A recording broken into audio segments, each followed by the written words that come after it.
Radha.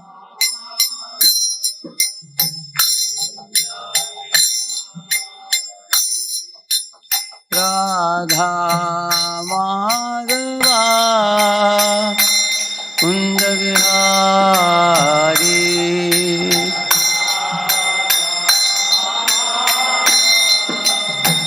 Kunda Vihari. Gopi Jana Vallabha Girivaradhari.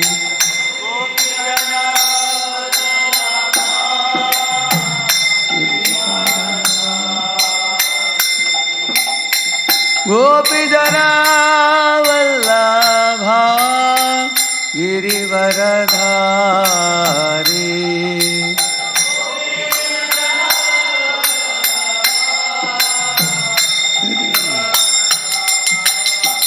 Yashoda Nandana Braja Jana Ranjana.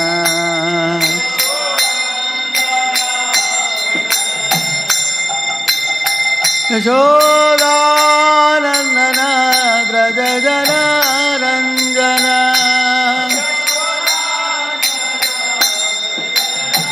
Yamuna Tira Vanachari.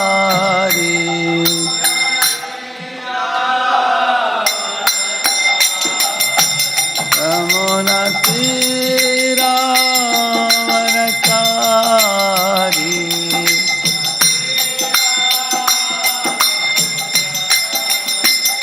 Radha Madhava Kunda Vihari.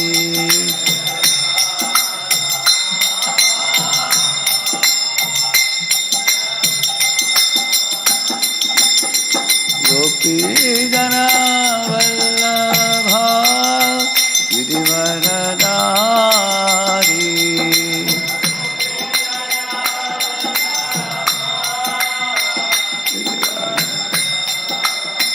Yashodanandana Braja Jana Ranjana.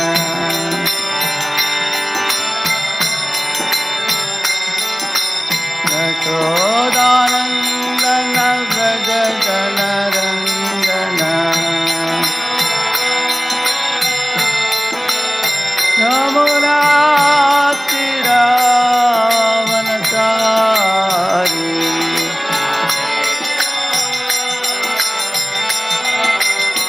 Yamuna Tira Vanachari.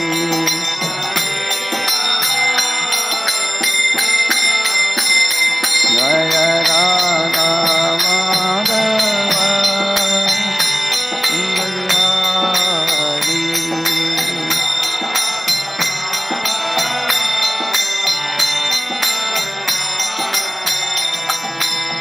Hare Krishna, Hare Krishna, Krishna Krishna, Hare Hare, Hare Rama, Hare Rama, Rama Rama, Hare Hare, Hare Krishna, Hare Krishna, Krishna Krishna, Hare Rama, Rama Rama, Hare Hare, Hare Krishna, Krishna Krishna, Hare Hare, Hare Rama, Hare Rama, Rama Rama, Hare Hare.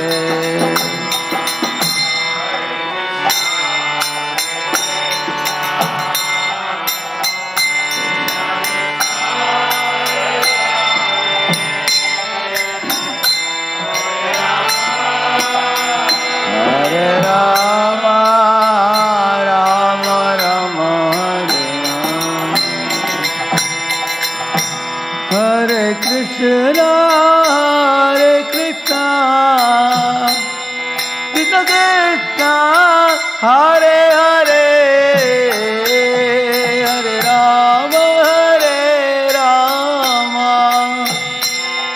Rama Rama, Hare Hare,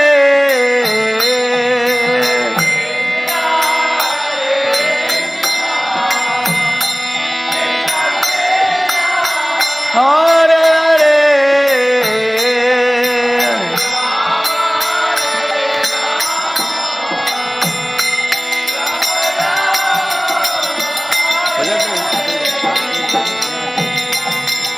Hare Krishna, Hare Krishna,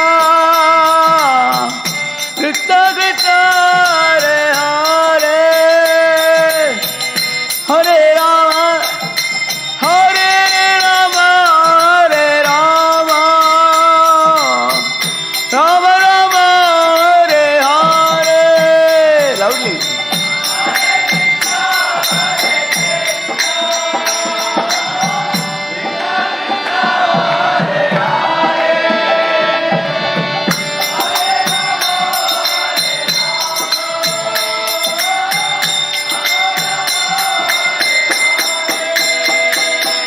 Hare Krishna, Hare Krishna, Krishna Krishna, Hare Hare, Hare Rama, Hare Rama, Rama Rama, Hare Hare, Hare Krishna,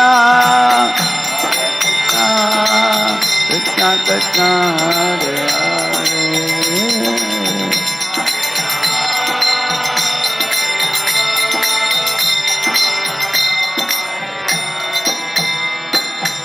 Om Vishnupada Paramahamsa Parivrajagacarya Ashtotara Shatashri Srimad Divine Grace Abhaya Charana Aravinda Bhakti Vedanta Swami Srila Prabhupada ki Ananta Koti Vaishnava Vrinda ki Namacharya Haridas Thakur ki Prem se kaho Sri Krishna Chaitanya Prabhu Nityananda Shri Advaita Gadadhara Srivasadi Gaura Bhakta Vrinda ki Shri Shri Radha Krishna गोप गोपीनाथ श्याम कुंड राधा कुंड गिरि गोवर्धन की ब्रजभूमि वृंदावन धाम की मथुरा धाम की द्वारकापुरी धाम की पुरुषोत्तम क्षेत्र जगन्नाथपुरी धाम की श्री मायापुर धाम की अंगमय यमुनामयी की भक्ति देवी तुलसी देवी की समावेत भक्त वृंद की all glories to assemble devotees all glories to assemble devotees all glories to assemble devotees all glories all glories all glories to Shri Guru and Shri Gauranga. ओम ज्ञानतिमिरन्दस्य ज्ञानाञ्जनशलाकया चक्षुरुन्मीलितं येन तस्मै श्रीगुरवे नमः. श्रीचैतन्यमनोभीष्टं स्थापितं येन भूतले स्वयं रूपः कदा मह्यं ददाति स्वपदान्तिकं. वन्देऽहं श्रीगुरोः श्रीयुतपदकमलं श्रीगुरून् वैष्णवांश्च श्रीरूपं साग्रजातं सहगण रघुनाथान्वितं तं सजीवं साद्वैतं सावधूतं परिजनसहितं कृष्णचैतन्यदेवं श्रीराधा कृष्णपादान् सहगण ललिता श्रीविशाखान्वितांश्च नमामो विष्णुपादाय कृष्णपृष्ठाय भूतले श्रीमते भक्तिवेदान्त स्वामिनिति नामिने. नमस्ते सारस्वते देवे गौरवाणी प्रचारिणे निर्विशेषशून्यवादी पाश्चात्यदेशतारिणे. नमो महावदन्याय कृष्णप्रेमप्रदायते कृष्णाय कृष्णचैतन्यनाम्ने गौरत्विषे नमः. हे कृष्ण करुणा सिन्धो दीनबन्धो जगत्पते गोपेश गोपिका कांत राधा कांत नमोस्तुते. तप्त कांचन गौरांगी राधे वृंदावनेश्वरी वृषभानुसुते देवी प्रणमामि हरिप्रिये. वाञ्छाकल्पतरुभ्यश्च कृपा सिन्धुभ्य एव च पतितानां पावनेभ्यो वैष्णवेभ्यो नमो नमः. जय श्री कृष्ण चैतन्य प्रभु नित्यानंद श्री अद्वैत गदाधर श्रीवासादि गौर भक्त वृंद. हरे Krishna Krishna Krishna Hare Hare Hare Ram Ram Ram Hare Hare. Om Namo Bhagavate Vasudevaya. Om Namo Bhagavate Vasudevaya. Om Namo Bhagavate Vasudevaya. Narayanam Namaskritya Naram Chaiva Narottamam Devim Saraswatim Vyasam Tato Jayam Udiraye. Nashtaprayeshva Bhadreshu Nityam Bhagavata Sevaya. Bhagavatyuttama-shloke Bhaktir Bhavati Naishtiki. Krishnaya Vasudevaya Devaki Nandanaya Cha. Nandagopa Kumaraya Govindaya Namo Namaha. Welcome all of you for the Srimad Bhagavatam class this morning. We are going to the next chapter, which is 23rd chapter. We have completed the 22nd one, and this is the we are hearing about the qualifications for hearing. Under that, many chapters. So this is the 23rd one, hearing with impure faith. See, in the qualifications to hear Krishna's pastimes, we heard about the previous chapters, like the qualifications to hear, principles of hearing, hearing without faith. Now, superior to hearing without faith is hearing with impure faith. It is hearing with impure faith is superior because some faith is there. It's not without faith. And then later on, the impure faith becomes purer. Then we can hear with unsteady devotion, and then we can hear with steady devotion. That's even more advanced stage. So unsteady worship of the name, unsteady worship of the name, and then hearing with steadiness and with taste. That's the real thing we want to do eventually. And hearing with attachment, hearing with ecstasy and love. So these are the 11 chapters in which we are currently in 4th chapter. So let's proceed with this. In this 4th chapter, hearing with impure faith, what the fruitive devotees may hear, and mixed devotees compared to pure neophytes. The quality of worship depends on the quality of faith. So these 3 things we will cover.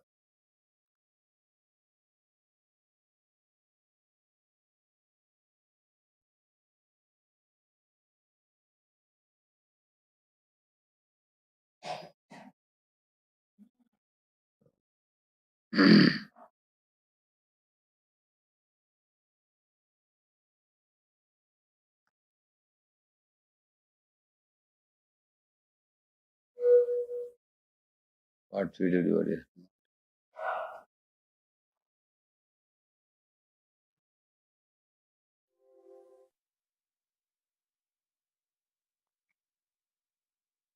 Please read.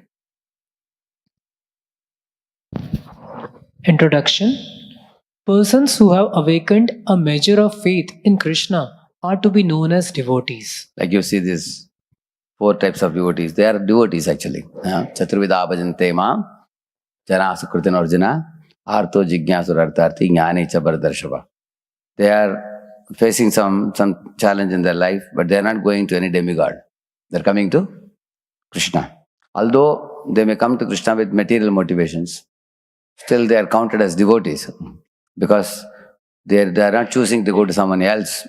They have more faith in Krishna than going to others. So they are coming to Krishna. So they are glorified in that way. Yeah. Chapter 5 explained that the quality of Vaishnavas with whom these beginners associate, along with the strength of their conditioned nature, determines whether they become mixed devotees or pure devotees. See, the 2 points are mentioned here. One is the strength of their conditioned nature and strength of the devotee with whom they are associating. Both these things matter. Sometimes if one is extremely conditioned, one is not able to take advantage of very advanced pure devotees also. Example is Prachina Parishad. Prachina Parishad could not take advantage of Narada Muni's association. And Narada Muni had to meet out a new method to attract him by speaking some allegorical Puranjana story to him. Similarly, Chitraketu also, he could not take advantage of the association of Angira Muni. because he was more ritualistic in his approach to the saintly person, and he could not ask spiritual inquiries. So sometimes you find there is a spiritual advanced person, but the person around him may not be spiritually inquisitive. Can happen. That's what happened with Mishra. Dr. Mishra, when Prabhupada went, Dr. Mishra was having a yoga society where he would speak Mayavad. And Prabhupada was just with him. He was like a friend of Prabhupada. He could not take advantage of Prabhupada. Rather, he continued his own Mayavad understanding. So, similarly, Sarvabhattacharya could not take advantage of Chaitanya Mahaprabhu's association in the beginning because he thought that I will teach him Vedanta. So, if you are not open-minded, or if we have a superiority complex, I am great, that kind of attitude, then even in good association, we cannot receive good association. It's not possible because water flows from higher level to lower level. So, if we respect, our Chaitanya Mahaprabhu used to respect, wherever there was spark of Krishna consciousness, Mahaprabhu developed deep appreciation and respect. So much so that even from that old Orison lady who was watching Jagannath with great eagerness, Mahaprabhu could get inspired by her. That means even a very advanced devotee can receive Krishna association even from somebody apparently very insignificant, provided they have that longing. So there should be eagerness for association, there should be respect for the association, there should be willingness to be open-minded for receiving association and not close-minded.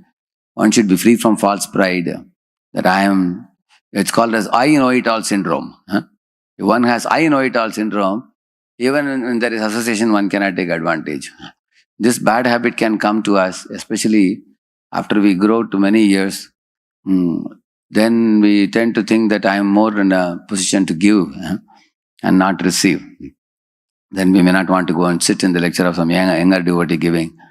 People tend to think, I rather go to my room and do my own studies. I have so many acharyas' commentaries are there, and I have so many things to study. Then we may not want to sit and listen. Of course, one may argue that even Shastras say that one should seek high quality association if you want to make swift advancement in spiritual life.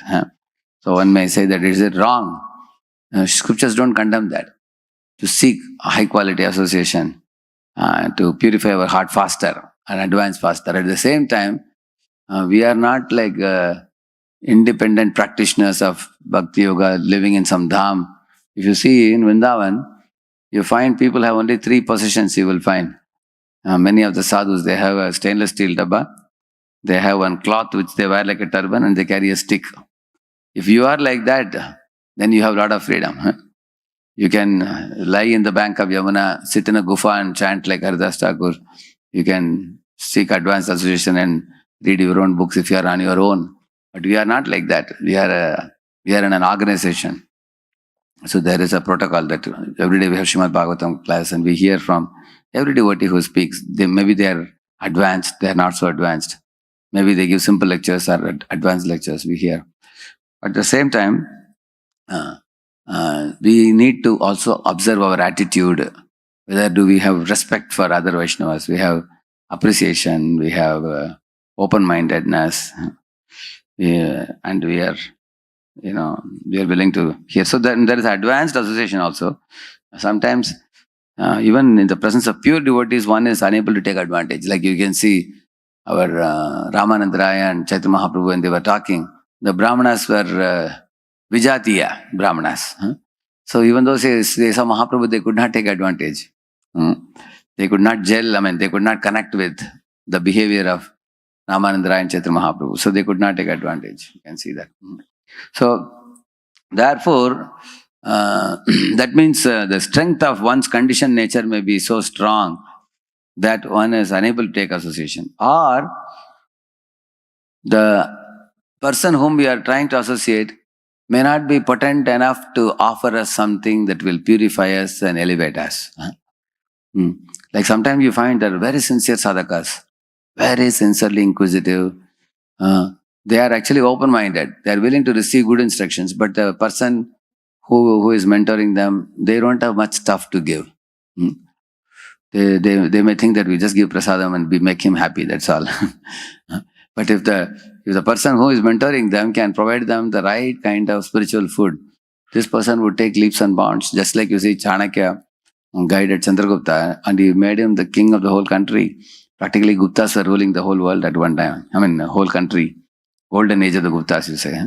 But if you see how it came about, if you see Chanakya was a teacher who could educate Chandragupta like that.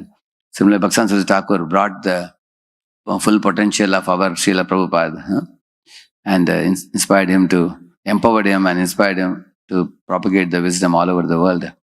So Bhaksan Sasi Thakur used to say, if I can make one pure devotee, my life would be perfect. And our Srila Prabhupada also writes in the Dhruva Maharaja's section, if one of my devotee becomes a pure devotee, I am confident that he will take me back home, back to Godhead. Out of his humility, Prabhupada is writing like that. So, therefore, therefore we should never hesitate. Like if I am giving my so-called association to somebody, but I feel that this person is a very potential candidate, he can do many great things.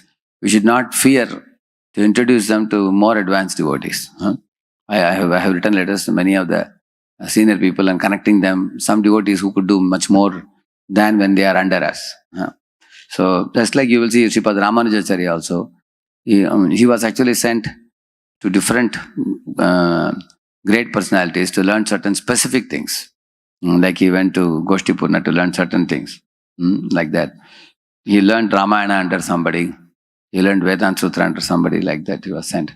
Although one has a spiritual master, one should be in his shelter and be obedient to him and follow his instructions.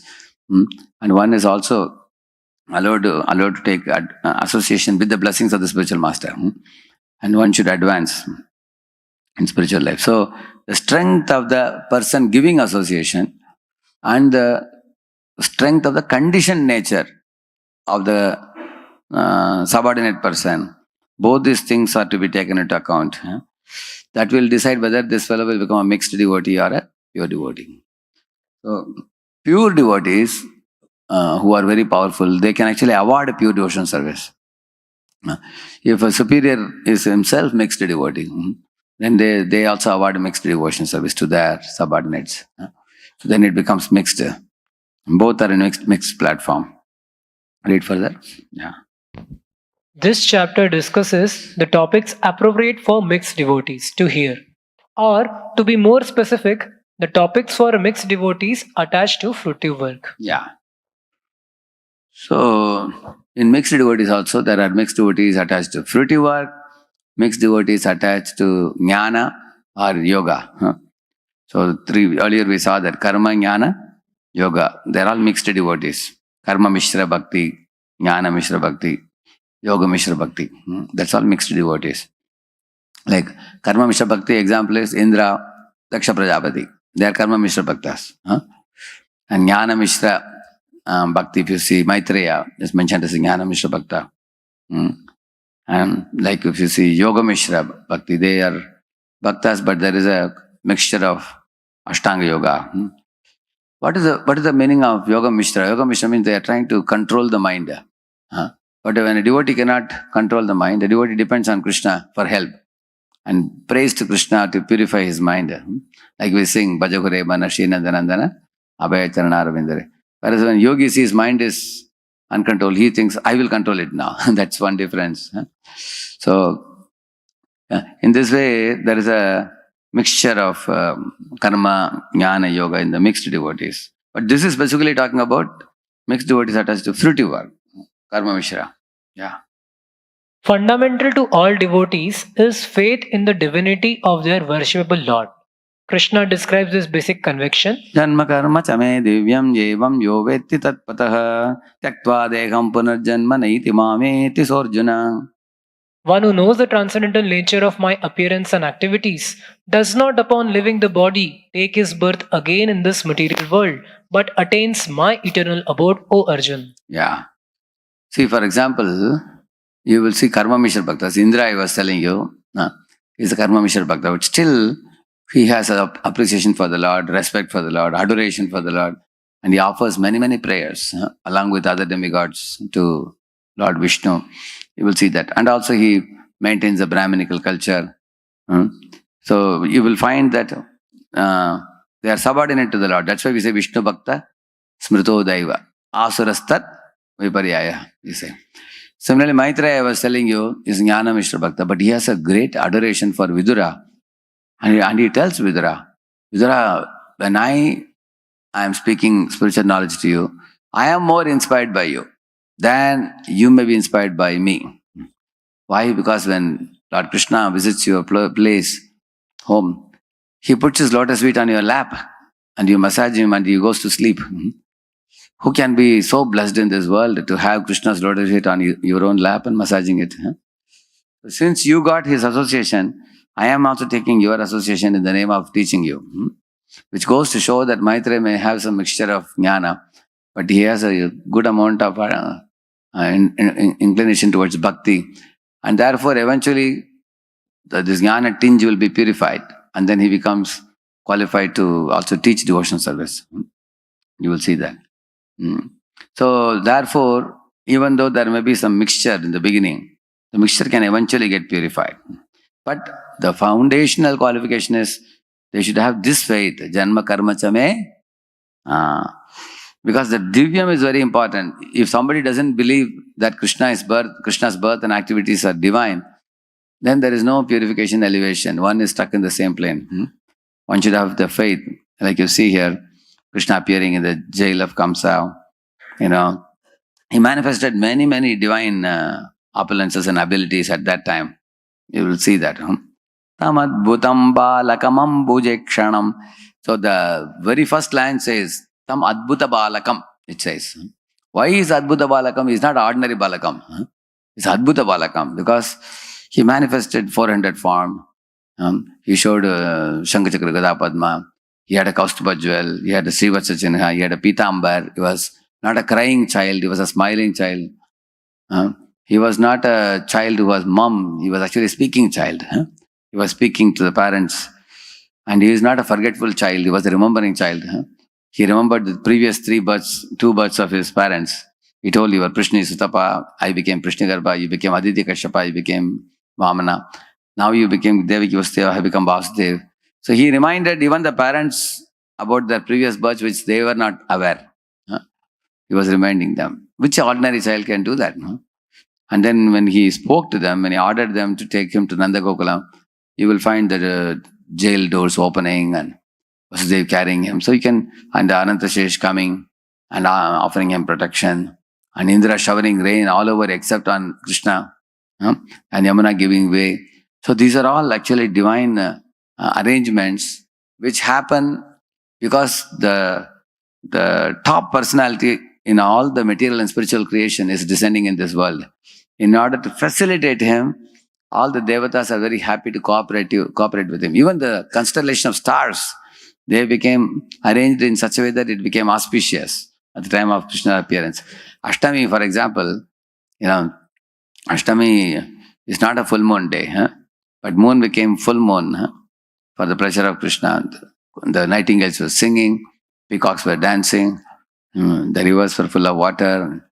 Everybody was very happy. And all the Brahmanas who were afraid of Kamsa, who were not able to utter the mantra till then, and they all started chanting Purusha Sukta prayers very joyfully. So you will find that in this way, when one studies these details in the Srimad Bhagavatam, one should, if one doesn't have faith, one will think, maybe these are all cooked up. These are all cooked up stories. Maybe some people have made these things. Like one of my friends in the college days was an atheist. So he used to say that, actually I like religion. He was telling why. Because you see, religion keeps law and order in this world. So that people can live peacefully, not quarrel with one another. Take all the resources and eat, sleep and mate and just live peacefully. So then I asked him, what is the use of your eating, sleeping and living in an orderly way? What is the goal of life? Just get up in the morning, pass stool and then take a bath and then eat your food, sleep, do the same thing, this bodily machine. I used to have this question, what is this horrible bodily machine which is bringing out stool and urine? And you put the food and again you sleep, again you get up, body gets unclean, sweating, again you have to take a bath. I told him, is this the ultimate goal of life? To rot in this body? I asked him. This was in my school days. And he couldn't answer that.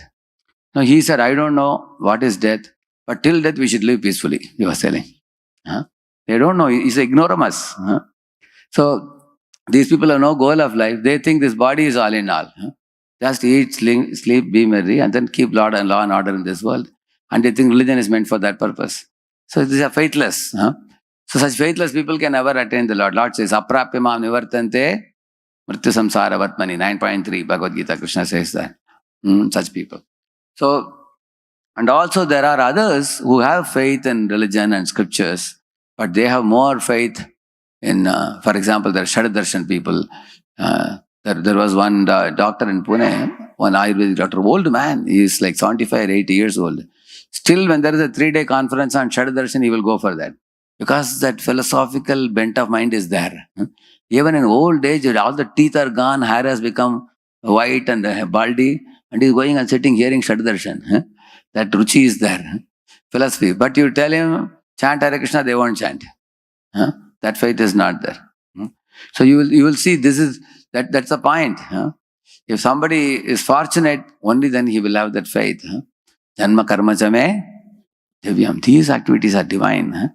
Krishna's appearance is divine. Although Krishna appears as if, therefore the Bhagavatam says, Manushya cheshtam apannau, he says. He adopted a human-like behavior. Not that he is a human being. Like it says, abhitau bhiru bhitavat. It says, when Krishna was running away from Jarasandha, Krishna Balaram, both of them, palayamana utau drishtva magadan prahasan bali, it says. So he says that prahasan bali. So when Magadha Raja, this Jarasandha saw Krishna Balaram, both of them running, ha ha ha ha ha, he was laughing like that, prahasan bali. But there it is said, abhitau bhiru bhitavat, it says. Lord was actually abhitau. Abhitau means not afraid. But bhiru bhitavat means as if he was afraid. So why these things are mentioned? Similarly it says, Manushya cheshtam apannau, it says. He adopted a human-like behavior. Not that he is an ordinary human. So these words have to be seen in the Srimad Bhagavatam. You will see, actually he adopts human-like behavior to please the devotees. By just like a father sometimes, runs away from the small kid, and the kid is taking a stick and running behind the father. Papa, I'm going to beat you. And the father is not running too fast. He's running a little slow because the child has to catch up with him. Isn't it? Otherwise, if he runs too fast, if he actually shows his speed, can the small kid catch up with him? So he is also running round and round, and child is running, and child is enjoying that I have made my father fearful of me. And father is so, whether he's seeing and running like this, as if he's afraid. And everybody has amusement. Wife and other people in the family have amusement seeing the father running away from the small kid. So Krishna may do such amusing activities. Devotees become thrilled by watching the Lord's playful activities. At the same time, the Lord's actual power also is displayed by him. How he destroys the demons. So what happens to devotees when they see the Manushya Cheshta of the Lord? Their affection for the Lord becomes multiplied, manifold. So much so that Lord enters into their minds and hearts. Even when they're sleeping, they will dream about the Lord and they will laugh to themselves. Just see how Krishna behaved in this situation. On the other hand, the non-devotees, their eyes are, covered with the dust of suspicion. Hey, he's running. Jarasandha is chasing. Is Krishna really God? And then one becomes suspicious. Now, who becomes suspicious? One person who becomes suspicious is atheistic person or non-devotee. But devotees who have not yet attained the spontaneous affection, like even Kunti Maharani, she says, Tadatyanta vidambanam. She says, Naveda kaschit bhagavamsya kershitam tavehamanasya nrinam vidambanam nayasya kaschit daitosti garhyachit Veshyascha yasmin vishamam atendrinam. In another verse, she says also, Samam imoheti, bhirapi adivipeti. What that was? Gopya dade tvai. So, Krishna, when I see you and your behavior in Vrindavan, your eyes are decorated with kajal by Yashoda, And then when Yashoda is taking a stick and running behind you, you are running away in fear. Although fear personified fears you. And you are running behind, running away from her, and you are rubbing your eyes, and your tears mixed with kajal is flowing down from your eyes. When I see this beautiful, lovely face with curly locks of hair, with your eyes, rubbed by you and tears coming, so it's shocking to me, because you are the supreme absolute truth. If you behave like this, what will happen to the other living entities? They will get bewildered by seeing you. They are going to declare you as an ordinary person. Avajananti mam mudha. So why don't you show your Bhagavata?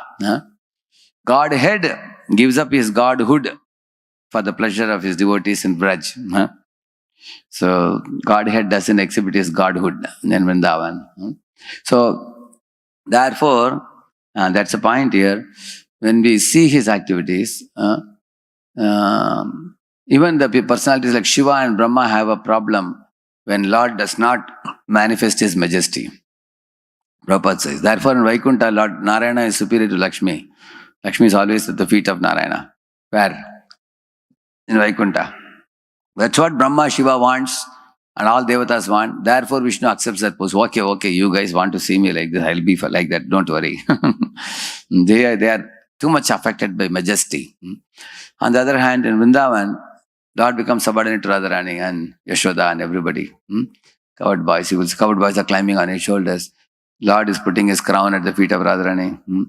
Lord is tied by Mother Yashoda. And this cannot be tolerated by demigods who consider him as supreme. It's difficult for them to digest it, this kind of behavior. So behavior of the Lord. So that means even after we become devotees, sometimes we are too much attracted by majesty. Like, for example, Balaji worship, it's done in majesty. You can see his crown, what type of crown he wears. You can see his powerful posture. And in Balaji temple, if you go in Tirupati Balaji, they catch you and throw you away. That is majesty. You are not allowed to stand for a long time. There are a lot of protocols. On the other hand, in Lord Krishna, there is no majesty. He becomes very easily approachable by the devotees. So that is another type of mood. But the mood of majesty is not condemned, because that is necessary for purification, which you will understand in this today's session. But one important thing, both of them accept Lord as Divyam. One who worships him in majesty, one who worships him out of affection, in more intimacy and spontaneous. So one is reverential admiration and spontaneous affection. Both of them accept Lord as divine. But the atheistic people, they are unaware of Lord's divinity. They consider him an ordinary human being, and they glide down to hell. Yeah. Read it? Who are mixed devotees? Devotees who have faith in Krishna as the Supreme Lord, who have faith that his incarnations are transcendental, but who cannot devote themselves fully to him, are known as mixed devotees. This means that pleasing Krishna is not the only goal of their lives. They want to serve the Lord, but they also want to fulfill their own desires. Like, for example, Indra wants to serve the Lord, but he has a separate agenda also. I want to hold on to my seat. I feel insecure when Vishwamitra or somebody is performing penance and Prithu is doing 100th yajna. I have a problem. At the same time, I will be devotee of Vishnu. That is Indra. Daksha Prajapati, he has come with a program for procreation, Praja Utpatti. He has his program. And he is also performing Hamsa Guhya prayers to Lord Vishnu, is glorifying the Lord. He will do that. But his personal program is, I want to be known as a Prajapati, popular as a Prajapati. So he has that pride of being Prajapati. And therefore he offends Lord Shiva. You see that. So these people have their own desires. So demons means they have only their own desires. And they have no respect for Supreme Lord. And pure devotees means they only want to please the Supreme Lord. They have no other desires. They say, no. He says, Manasa Deho Geho Jo Kichumor. In that song, Bhaktivinoda Thakur says, pure devotees have only desire to love and serve the Lord. No other desires. On the other hand, these type of mixed devotees, Karma Mishra Bhaktas, they have a combination of both. They want to serve the Lord and they want to control the world. They have both desires. So there is a bossing mentality, controlling mentality also, and there is also desire to serve the Lord. So in this way, that is called mixed devotee. Yeah. The majority of these devotees, Sakama Bhaktas, want to enjoy a good life and simultaneously follow the practices of devotion. The few detached soul, Nishkama Bhaktas, in the mixed devotee category, work independently of Krishna's direct service, but sacrifice the results of their work for his pleasure. Yeah. Yat karoshi yadashnasi yad juhoshi tadasi yat tapasyasi kaunteya tat kurushvamadarpanam. So this is actually this what is being mentioned here. Nishkama Bhaktas means he says, okay, yat karoshi, whatever you have made up your mind to do, you do it. But you offer it to offer the fruits. At least fruits you offer. Some people say that, they don't ask you what is to be done. They do what they want. But they'll offer the fruits to the Lord. Yat karoshi, yad ashnasi. And like some people say, I like Srikhand very much. Okay, make Srikhand and offer to Krishna at least. And then you eat. So they don't have to be told what is to be done. They will make up their mind what they want to do. That's what he's saying. They don't do direct service to Krishna. They're independent of direct Krishna service. But one good thing with them is they will sacrifice their results for Krishna's pleasure. They will do that. There are few detached with Nishkama Bhaktas. Like I've shown in the picture below. In the top two pictures I have shown heavenly planets and Sakama Bhaktas. They actually want to live a very happy life in this world also. Along with some happy life, they will also do some devotional service. And below you find a sage. He has he actually wants to give up the things. Tapasya, he may perform tapasya, and then the tapasya is directed to Krishna gradually. Yeah. Two types of fruitive devotees. This is I've shown Indraloka, see? You saw Indraloka? Indra is sitting with all of us. Yes. Two types of fruitive devotees. Fruitive devotees fall into two categories. A. Less advanced are those who view devotion as a vehicle to fulfill their material desires. More advanced are those whose acts of devotion are unmotivated but who still cling to their selfish plans. See, one is gross, one is subtle. You will see. Like for example, Indra is grossly attached to his, position and enjoyment in the heaven. So such kind of enjoyment, earthly or heavenly pleasures, they are gross. Now, more subtler than this gross pleasures is attachment to one's opinion, like I have shown below. There is Daksha Prajapati and Arjuna picture we have shown. Such devotees are also devotees, but they may have their own idea of what should be done and how it should be done and everything. And then Lord comes to preach, and eventually they may get purified, saying, Karishye Vachanam Tava. They may come to that point. So, the scriptures say that Krishna has tailor-made plans for every individual soul. And if we are willing to accept Krishna's plan in our life, if we make it our goal, my only goal is to see Guru and Krishna happy. We have no other goal. If you can make that the goal of your life, one can smoothly go back home, back to Godhead very easily. But generally, when we are not in that platform, even Guru and Krishna's plan is painful for us. We feel miserable. Because we have our own ideas on what we want to do, how we want to do. We find it difficult. And when we feel trouble in following Guru's and Krishna's plan, you will definitely see we trouble others also. We get troubled and we also trouble others also. Because that is what is called as manashashtani, indriyani, prakritistani, darshati. But if we don't want to trouble others and we don't want to be troubled, we simply have to do only one thing. Agree to depend on the plans of Guru and Krishna, what they have meted out for us. And just accept it. Even if you cannot see it is good for you, accept it like a medicine and apply it. And we will see that we truly become happy. Others also become happy, we will become happy, and Lord becomes happy. Everyone is happy. Just like in a hospital, like once I saw in a hospital, there were 2 beds. And this fellow was here and this fellow was here. The doctor was coming and giving this fellow some tonic, some cough syrup. So when he was drinking cough syrup, fragrant smell came. You have seen that some smell comes. Cough syrup. It's very tasty also. And then doctor came to this bed and he gave injection to this person. This fellow was screaming. He said, "Doctor, you are giving him very sweet tonic and are giving me injection. Huh? Why don't you reverse the two? Give me tonic and give him injection." So when you go to the hospital or a dispensary shop, you choose the medicine or doctor prescribes it? Huh? Doctor prescribes it, isn't it? Huh? We can't choose it ourselves. Like one time when I got a cough, doctor gave a cough syrup. He told me only 1 spoon you should take in the morning, early morning.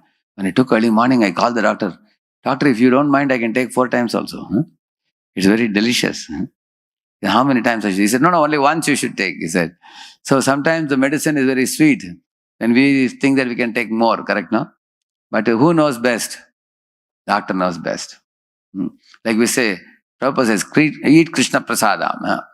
Take gulab jamun," Prabhupada used to say. But then some devotees started overeating gulab jamuns, and later as Prabhupada said, "Stop now. Don't eat so much." They said, "Prabhupada, you only told us eat gulab jamun." Prabhupada said, "No, I am only telling you stop now." So, therefore, when you are told eat, we should eat. When you are told stop, you stop. Like Arjuna was told, fight or stop. Fight. Dhruva Maharaj was told, fight or stop. Stop. Whoever is told stop, stop. Whoever is told fight, fight. That's the meaning of depending on the Lord's will. Isn't it? Like Priyavrat, is he told, be a brahmachari or be a grihastha? Be a grihastha. Earlier Nardamuni told him, be a brahmachari. Now the latest instruction has come to him, be a grihastha. Just follow it. You will see that. Actually, we will be told many times what may not be pleasing to our minds, because our mind goes by sankalp vikalp. Say, what is sankalp vikalp? Accepting and rejecting. What? Accepting and rejecting. For the body, we accept comforts and we reject inconveniences for the body. And for the mind, we accept what we like and we reject what we don't like. Correct, no? Now, how many of you know what you like, what you don't like, very clearly, without any doubt? Correct, no? You all know our likes and dislikes because you are perceiving it. You know it. But in case it is coming from the top, Guru and Krishna are giving me something which I may not like, and our expressing our willingness to follow it because it is purifying to us, it is good for us, it is pleasing to them. That's what we are talking about. Despite you are not liking something, like you are told, like imagine this hall is so big. Imagine when you went for yatra, they gave you a big hall like this, and you are asked to stay with one more devotee whom you don't like in this hall. There are devotees who will go and complain, "Prabhu, I am ready to stay in a 8x8 room also with 4 more people also, but not in this hall with one more devotee with whom I cannot gel." Correct now? That is what we are talking about. It is actually dislike in the mind. So even if you don't like, but if you are put with one devotee with whom you have a problem, that is kept for purifying purpose. It's for our purification. So, but if somebody is adamant and says, no, either you do what I am asking, otherwise I will quit. And that is called brittle devotee. Correct? Now it's like a glass ball. Throw a glass ball, it breaks. Throw a rubber ball, it comes back. So we should be like rubber ball or glass ball. Rubber ball. One should agree to depend on the Lord's plan. The mind may have likes and dislikes. Sometimes what you like, you are asked to do also. That is also possible. Like you like singing, and somebody asks you, "Can you please sing Mangalarti?" You say, "Thank you." It's like somebody gives you, son papdi and gives you 1,000 rupees for eating it. It's like that.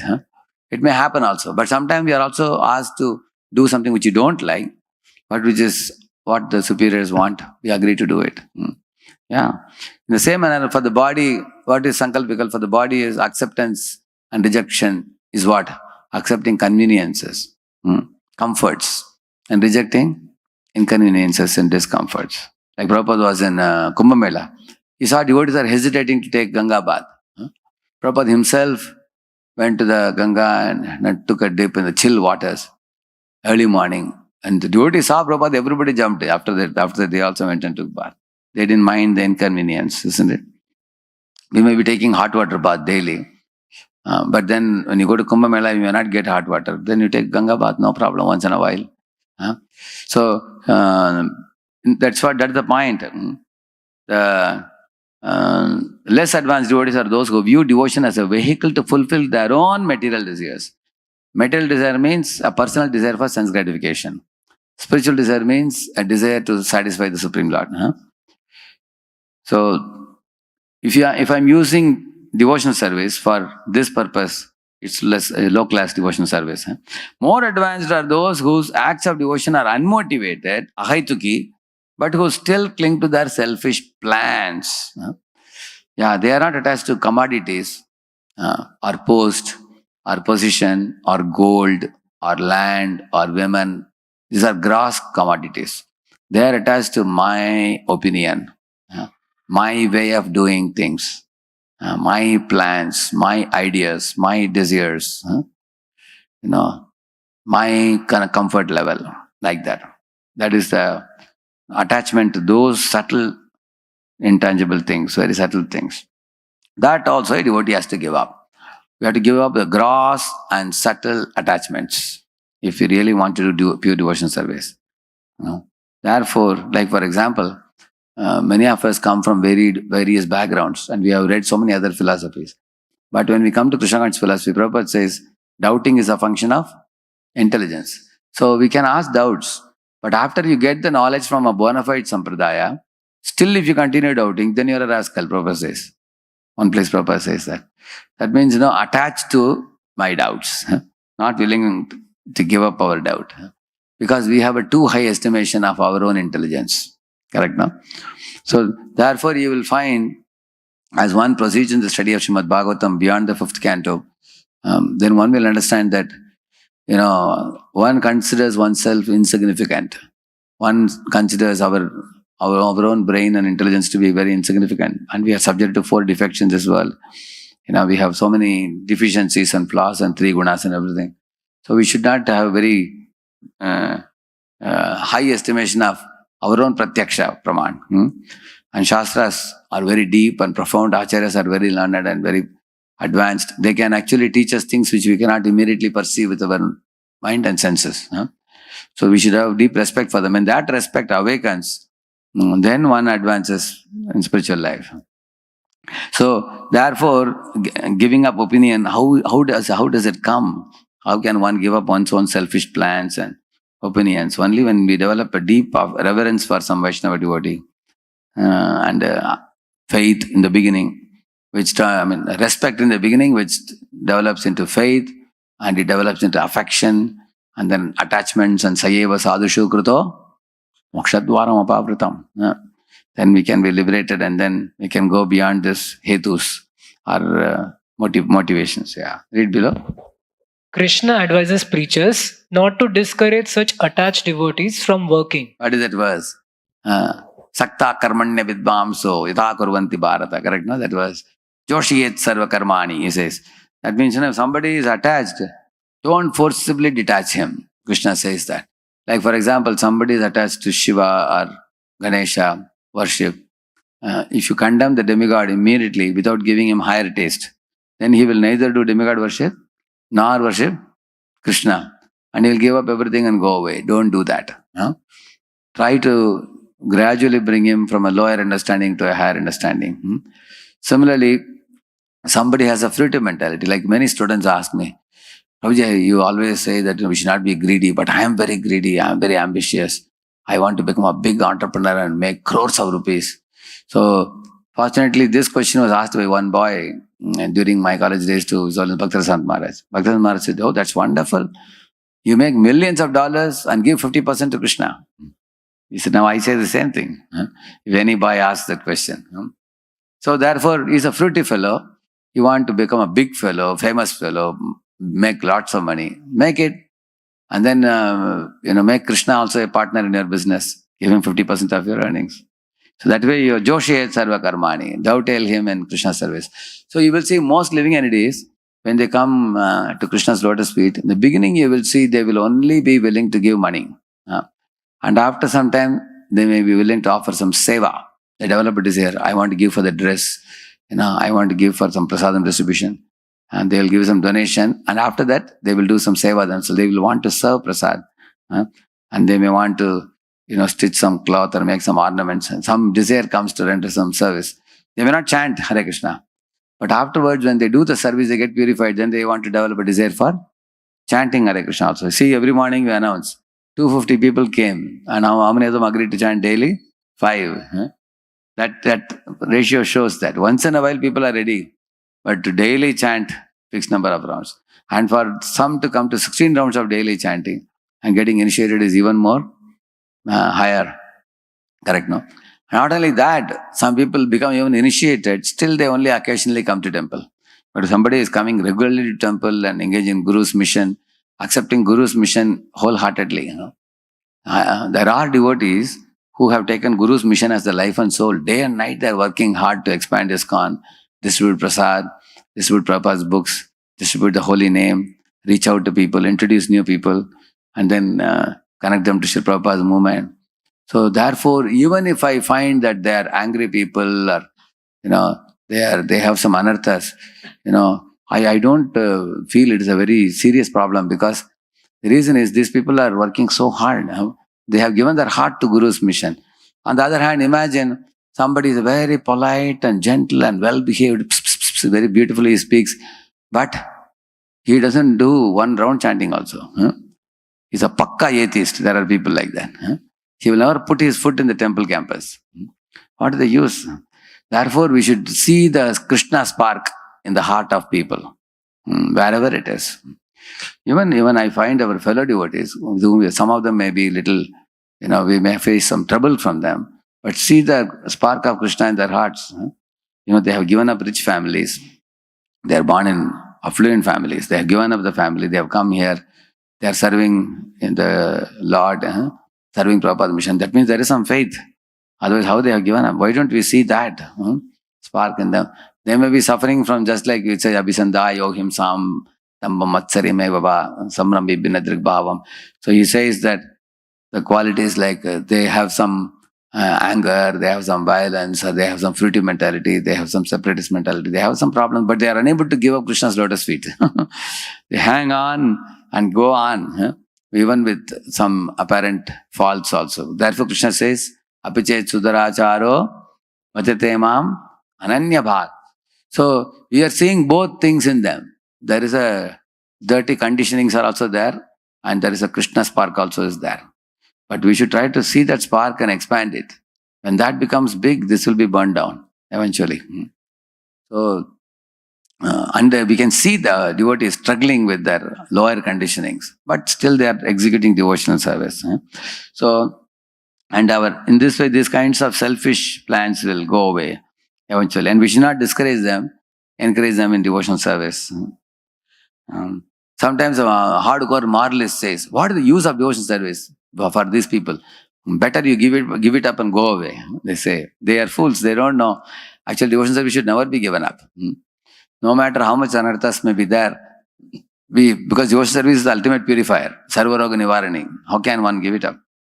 If you find a devotee guy is struggling with conditionings, then whomever he is affectionate to, that person should help him. Because we need a snigdha relationship. So we have to send them to someone who can affectionately remove their conditionings by seeing the Krishna spark in their hearts. By learning to dedicate the results of their work to Krishna, and by acquiring transcendental knowledge, fruitive devotees are gradually purified. As they become increasingly aware of two things they have to do. They have to dedicate the results of their work to Krishna, and they have to also keep on acquiring transcendental knowledge. Because as transcendental knowledge keeps increasing more and more, the desire to offer more and more fruits to Krishna and gradually come closer to Krishna, that will increase. The fruitive mentality is reduced. See, fruitive mentality is very much I-centered. The reference is ourself only in fruitive mentality. I want. I was the first one to do this. Nobody else can do this. I am indispensable. I am a very special devotee. Atmano bhakti darpataha. That type of mentality. So, darpa means the pride comes from our own devotional service. So, that is because of I reference. And Krishna is not visible to us. We are blinded due to our pride. But as we keep dedicating our results to Krishna, Even you will see karma kandi brahmanas also, Indraya swaha idam na mama. They say, now what is the na mama? Not mine. They offer the grains, they offer the silk, many other things in the sacrificial fire. When you detach the commodities which you have worked hard and earned, some amount of detachment is produced by that. For example, you are giving annadan, yajna dana tapashaiva pavanani manishanam. They purify a person. When you do yajna, dana, tapa, all these things, they get gradually purified. In the same manner, when a devotee offers the fruits to Krishna based on the shloka, yat karoshi yadashnasi yad juhoshi, gradually the detachment develops. And as detachment develops, on one hand, vairagya is also developing, and divya jnana is also increasing. And that is how the quality of our offering to Krishna becomes more and more purer. Go ahead. As they become increasingly aware of their own selfish ways in their quest for unmotivated devotion, like Dhruva Maharaj, these devotees begin to correct themselves. So Dhruva Maharaj went with the material desire to the forest. But then, imagine you have a barrel in which is filled with yellow hay. But you put one spark of fire inside, everything is burned down. Similarly, when Vishnu became awakened in the heart of Dhruva, Vishnu and darkness cannot exist simultaneously. Vishnu drove away the darkness. He destroyed the material desires. Dhruva became purified. Therefore, he said, Kacham vichinvan, abhidivyaratnam, swamin kritartho asmi, varam nayache. Like that he said. In Bhagavatam, there is another verse. Nunam vimushtamatayaha tabamayayaste etvam bhavapya vimokshanamanya hetu archanti kalpakaturam kunapopa bhogyam icchanti. Some neraye pinranam, like that, there is a verse. He's saying, my dear Lord, you are like a kalpataru. You satisfy everybody's desire. Somebody comes with material desire, you satisfy material desire. Somebody comes with moksha kam, you give them moksha. Somebody wants siddhi, you give them siddhi.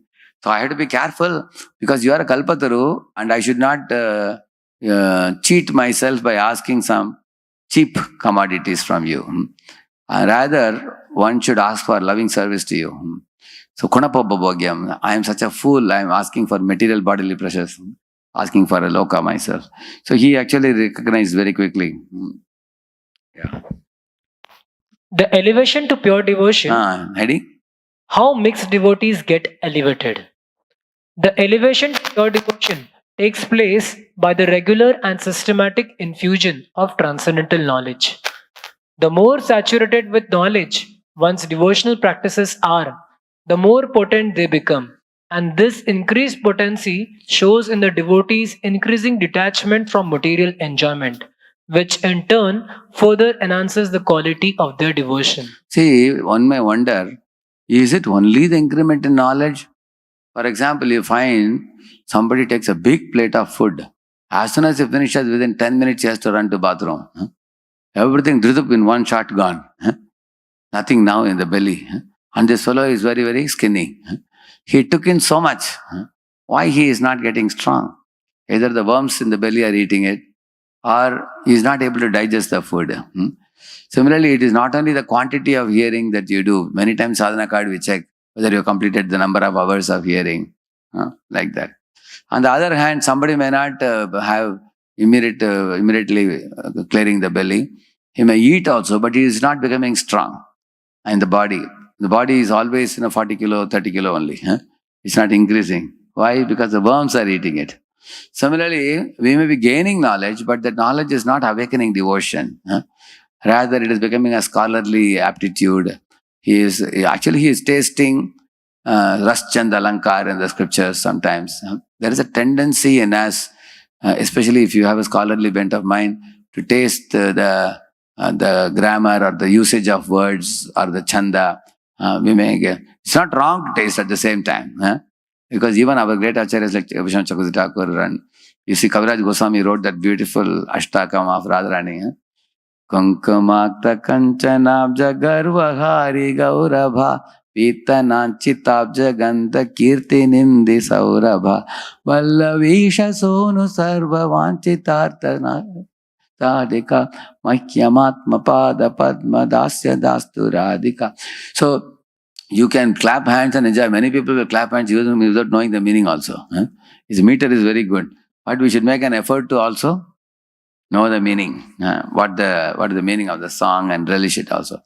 So, if we get into a scholarly spree, scholarly type of effort of the scriptures, and without missing the devotion, missing the spirit, then we get lost, like Devananda Pandit or Ramaharshana Sutta and people like that. On the contrary, Lord Chaitanya appreciated South Indian Brahman, who was appreciating Lord Krishna as a Bhaktavatsala Govinda. So one should be very careful.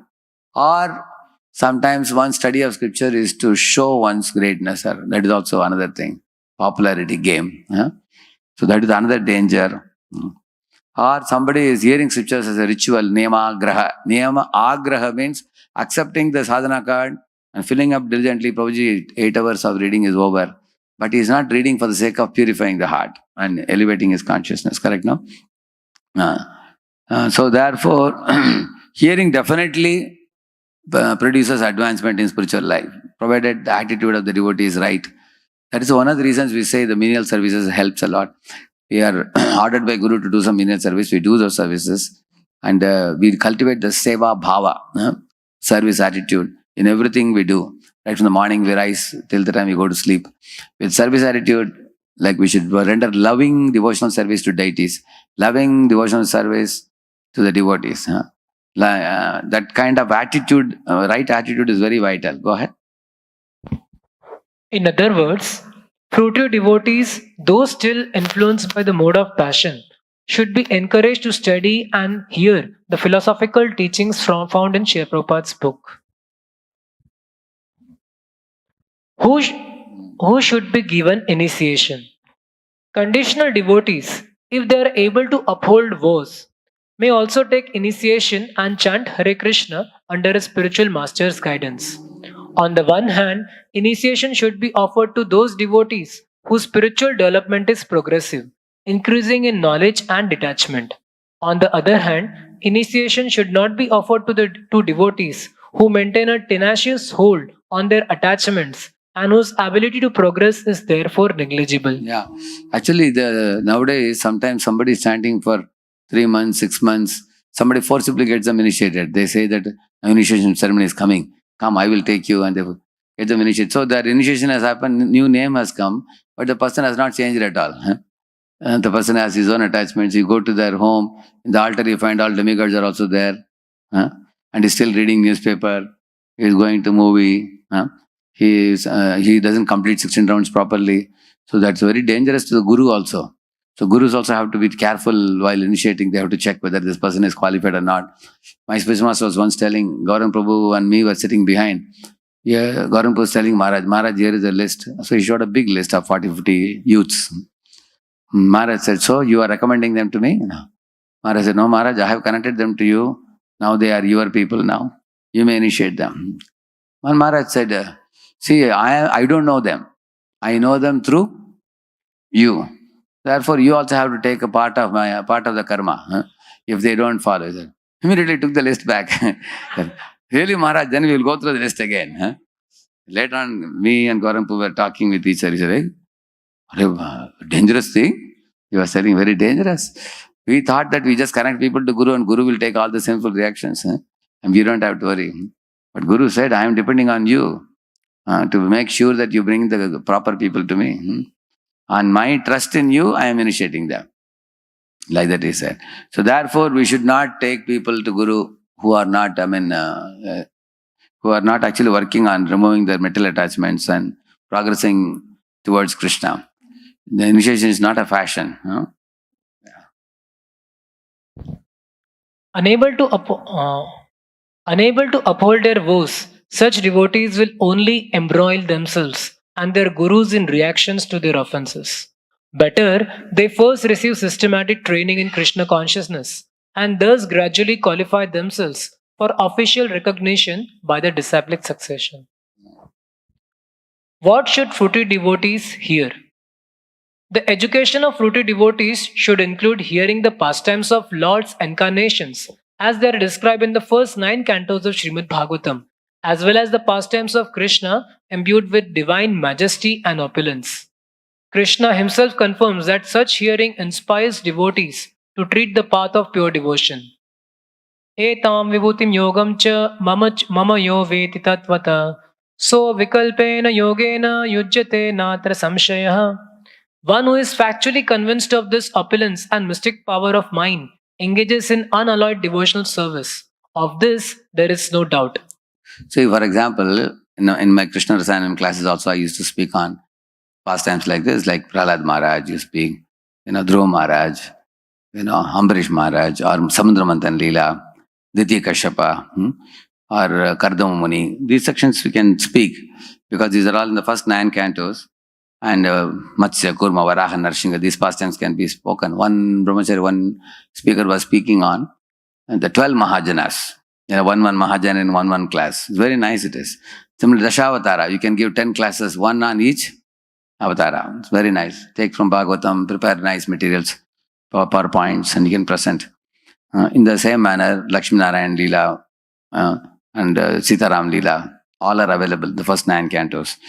And also, especially, the goal of this training program should be to help the jiva understand the Lord's greatness and our smallness, and Lord's omnipotence and our insignificance. That's the main goal of understanding all these pastimes. And also, on one hand, our affection for the Lord should increase, along with reverence, admiration for His greatness. So sometimes I also take this Sripad Ramanujacharya's list of qualities like Jnana, Bala, Aishwarya, Teja, Shakti, Virya. So these are 6 very prominent, very potent qualities of the Supreme Lord. Jnana means He knows about all the jivas, their name, their identity, where they are doing what, the karmic account, everything Lord knows. Bala means He can create millions of universes and sustain them. So these kind of things they should hear. Virya means Lord can enter into the most impure place and still not get impure Himself. So just like Surya absorbs the urine and doesn't get impure. Lord is like that. He is Shuddham. The purity of the Lord, the potency of the Lord, the greatness of the Lord. All these things should be understood by the people. His Teja, His invincible nature, His ability not to be killed by anybody. Nobody can kill the Lord, nobody can favor the Lord, nobody can surpass Him. And He is not only all this, but He is also witness. Nothing can escape His sight. And He never blinks. Chakshur yasana rishyati, Bhagavatam says. So these kind of things one should omnipresent, omnipotent, omniscient. So Paramatma is omniscient. And Mahavishnu is omnipotent. And Garbhodaksha Vishnu is omnipresent. He is present in every Brahmanda. So one should study these kind of pastimes. Until motivated devotees accept the Lord's absolute proprietorship, they should be encouraged to hear the kind of philosophy and Leela that helps them surrender their false sense of proprietorship and independence. Bali Maharaj gave up his proprietorship and surrendered to Lord by Atma Nivedana. Hiranyakashipu was forced to give up his proprietorship. When Lord Narasimha came and killed him, you will see that. In this way, when we read such pastimes like Vamandev pastime, we give up the sense of proprietorship. And then when we read the pastimes of Govardhan Leela, for example, Indra being defeated by the Govardhan Leela of the pastime of the Lord, then we give up our independent mentality. And also when you read Daksha Prajapati's behavior and other things, gradually you understand the proprietorship, controllership, enjoyership. Controllership was shown by Durvasa Muni, trying to control Ambarish. And he had to give up his controllership. So therefore, the first 9 cantos are very good for us to give up these 3 impurities. Proprietorship is karmis, controllership is yogis, and enjoyership is jnanis. So karma, jnana, yoga impurities are there in us. They will all be cleared off when we read the 9 cantos. Those who have not surrendered to Krishna's omnipotence lack the qualification to hear the details of His sweetness. Therefore, devotees practicing mixed devotion should not engage in purposeful hearing of Krishna's human-like pastimes in Vrindavan, Naralila. If you read Krishna's human-like pastimes without developing sufficient reverence for Him, then the Naralila will produce bewilderment, confusion, it will produce doubts. Then one may give up devotion service and go away because of that. Therefore, one should first stabilize one's respect and reverence for Him. If the unsurrendered cannot understand Krishna's godhood, even when he displays it, how can they be expected to understand His divinity when it is hidden by his abundant sweetness? Yeah. See, this is Shishupal criticizing Krishna when Krishna was to be receiving the Agra Puja. Even though Krishna is displaying such greatness, still they cannot understand his godhood. Then when Krishna is running like a small baby, how can they understand? See, therefore, first of all, the greatness comes first, then comes sweetness. When you have a great reverence and respect for the greatness of the Lord, then when he exhibits sweetness, still you can continue to know that he is not ordinary. Like you will see that in one of the chapters of Chaitanya Charitamrita, he said, even Yashoda or Radharani or covered boys, they all consider themselves servant of the Lord. What is that verse? One, Dasya Ranu Das, Mui Das Ranu Das, Chaitanya Das Mui Das. Like that he says, Das Dasanu Das. He says that Advaita Acharya Prabhu. In that chapter only, is the chapter number 7? 6th, yeah, 6th, yeah. 6th you find, the whole chapter is on this only. Even Radharani, Yashoda, they are all, Balaram, they all consider themselves servant of the Lord. So, therefore, we have to consider, we should relish the joy of having the opportunity to be servant of the Lord. And we should be satisfied in that position. Then we can enter into sweetness. Otherwise not. Yeah, read further. Instead, they will see Krishna as ordinary, as a mortal, a womanizer, a mythological figure. Such distorted vision invariably prompts impure hearts to criticize or doubt the Lord. And that mentality leads mixed devotees to commit offenses that uproot their hard-earned spiritual advancement. Yeah. Part 4 of Shuddha Bhakta Chintamani repeatedly emphasizes a most important rule in the cultivation of Krishna consciousness.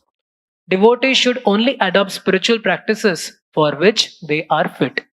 As their spiritual credentials increase proportionately to the transparency of their faith, they may adopt higher practices. Yeah, as our faith becomes stronger and reverence and respect for the Lord increases, then gradually they go for higher stage of entering from reverential admiration to spontaneous affection.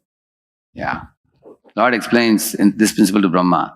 Dharmananyan parityajya mamekam bhaja vishwasan yadrishi shraddha siddhir bhavati tadrishi. Yeah. Abandoning all meritorious performances, serve me with faith. The realization will correspond to the nature of one's faith, Sri Brahma Samhita. Yeah. Brahma Samhita, we heard many verses. This you have not heard, right? Very rare verse. Yadrishi shraddha siddhir bhavati tadrishi is saying. Easy to remember that verse. Yeah. Bhakti Siddhant Saraswati Thakur encapsulates this verse in his comment on this text.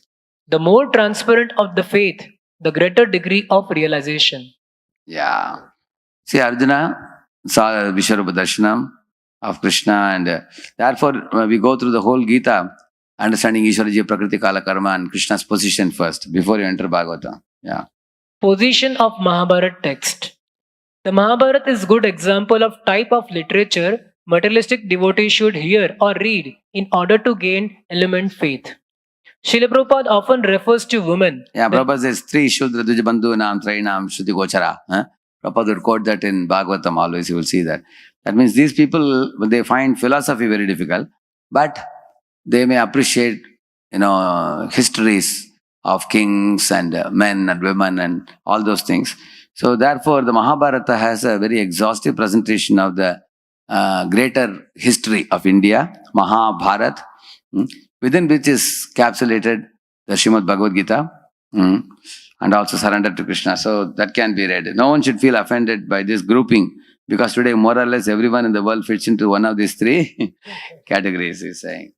And then virtually everyone labors under the false conception of body as a self, attracted by mundane histories, philanthropy and adventure, hardly anyone interested in transcendental subject matter. Such misguided persons could better take advantage of Mahabharata, Prabhupada said. And the great author has compiled Mahabharata in such a way that the less intelligent class of men who are more interested in mundane topics may read the Mahabharata with great relish, and in course of such a mundane happiness can also take advantage of Bhagavad Gita. But unfortunately, some people get stuck in only the mundane happiness of Mahabharata and never come to Bhagavad Gita. That's the problem. So, that's by reading the Mahabharata, the free devotees fulfill their propensity to hear mundane topics, but they do so in a way that purifies them by contact with Krishna, especially when they read the gem hidden in the Mahabharata, which is Bhagavad Gita. In this way, the devotees become further qualified to inquire and enter into more elevated topics of Bhagavatam. Should ISKCON devotees therefore read the Mahabharata? He says, Prabhupada did not forbid it. He says, what is the meaning of Prabhupada did not forbid it? Even if you don't read Mahabharata, it's not a loss. Why? Because he says the first canto of Srimad Bhagavatam has an exhaustive summary of Mahabharata given by whom? Srila Prabhupada himself. Prabhupada himself has given. In case some of you feel that I don't want to get into Mahabharata, you can read that summary even in the first canto of Srimad Bhagavatam. That's enough. And then, along with an explanation of devotional essence of the Bhagavad Gita.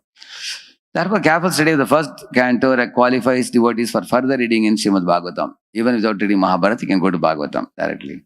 In summary, devotees with fruitive desires should not be encouraged to hear about Krishna's confidential pastimes.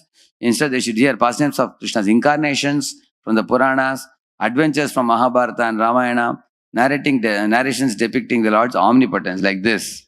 See, study about all these different incarnations of the Lord. This also, study Ramayana, Mahabharata. I've shown in pictures so you will not forget.